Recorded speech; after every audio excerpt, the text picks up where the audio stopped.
Avant-garde or advanced garde refers to innovative artists involved with art, politics, and culture. It pushes the boundaries of what's accepted in an attempt to shape social and economic reform. Here we'll take a look at 4 different artworks along with 4 different artists. We'll include brief bios, other important information, and other members involved. So from there we bring you our first artist. It's our favorite Russian painter. Vasily Kandinsky.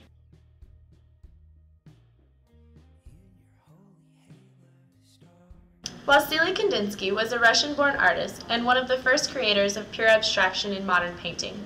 After many successful avant-garde exhibitions, he founded an influential Munich group named the Blue Rider, which was a German expressionist movement. Kandinsky claimed that when he saw color, he heard music, matched hue to pitch and saturation with volume and sound. Kandinsky's piece, Composition 7, is a good example of synesthesia. Kandinsky and Mark worked on an almanac and a manifesto of sorts in which they showed their artistic conceptions, and the Blue Rider was the title of the almanac, which is where the name comes from for the group that they established. The same year, Kandinsky published Concerning the Spiritual in Art, a reflective text about the act of creation and sense of painting. They were pioneers of abstract art and abstract expressionism. They promoted individual expression and broke free from any artistic restraints. The group's motto was, "Who wishes to be creative must first blast and destroy accepted values." Now, according to Kandinsky, Composition 6 was the most complex of them all. Around 1918, he switched gears and started focusing more on artistic teaching, focusing more on color and form analysis. He didn't paint much at this time.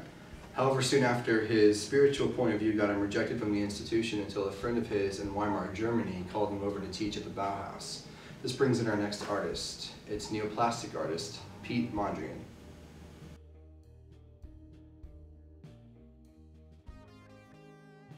Piet Mondrian was a Protestant artist that was born out of the Netherlands. Since a young age, and thanks to his family, he was introduced to all different art styles and started to create his own.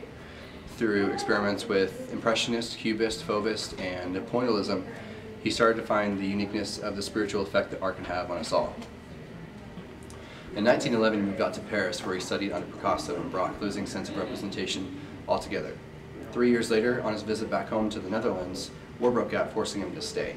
Here's where he met Van der Leck and Dasberg, who influenced more of an abstract view and primary colors. The group was formed, therefore after, known as the style. Here we notice formal aspects of Mondrian's work, composition with red, yellow, and blue. Guidelines within the group limited the work to horizontal and vertical lines, primary colors, and rectangular shapes.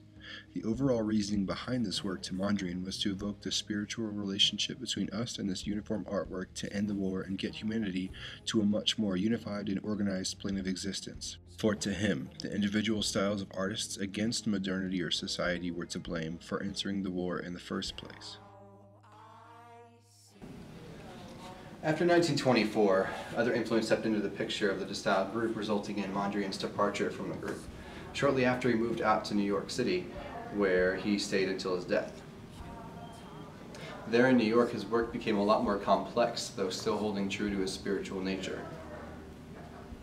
So Mondrian was abstract, sure, but no one beats the abstraction more than Jack the Dripper, Jackson Pollock.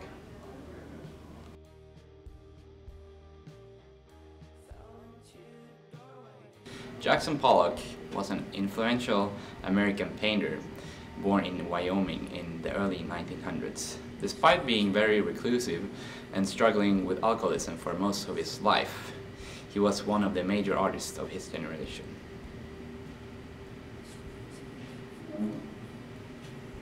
Jackson Pollock was mostly influenced by Thomas Hart Benton and Pablo Picasso. He was also one of the major figures of the abstract expressionist movement, which was an American post-World War II art movement involving spontaneous, automatic, and even subconscious creation of art. Pollock's work, Autumn Rhythm, is one of his greatest work. Being very expressionistic and active, it's made using gestural abstraction, which means that he poured, dripped, dribbled, scrumbled, and even splattered paint onto the big canvas laying on the ground. The work also relates to the term action painting, which refers to the act of putting on paint to the canvas in a passionate and active way. We can see clear evidence of this here. The paint flows in many different directions, losing representation and requiring Pollock to use his whole body in the process. He took advantage of the force of gravity combined with his fascination of controllable and uncontrollable factors. So from Pollock, we completely switch gears to a much more political and opinionated artist. Although both are hands-on, now we switch to a more recent social artist known as David Hammond.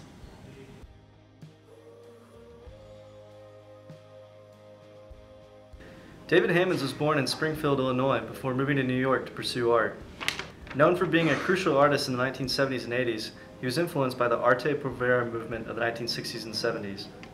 Widely known for his installation, performance, and sculptural works, he normally approaches cultural stereotypes with complete sarcasm.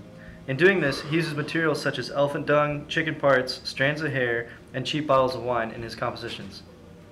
African American flag shows a traditional American flag in different colors. The stripes are red and black, and the blue is replaced with green with black stars. The colors, red, black, and green, used to recreate the U.S. flag are the standard colors for Pan-Africanism and other black movements, and may symbolize different notions, often blood, the people, and the wealth of Africa. Depending on the organization or movement, the creation of a more literally African American flag was enacted as a way to distinguish and celebrate the experience and struggles of African Americans in the U.S. and globally.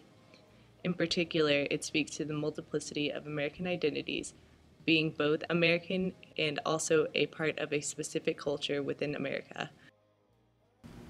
So that's about it. A bunch of artists with a bunch of alcoholic issues. But then again, maybe you'd have to be to create work like that. From Kandinsky's paintings to Hammond's flag, avant-garde still shows its face every once in a while. We just have to admire it for what it is.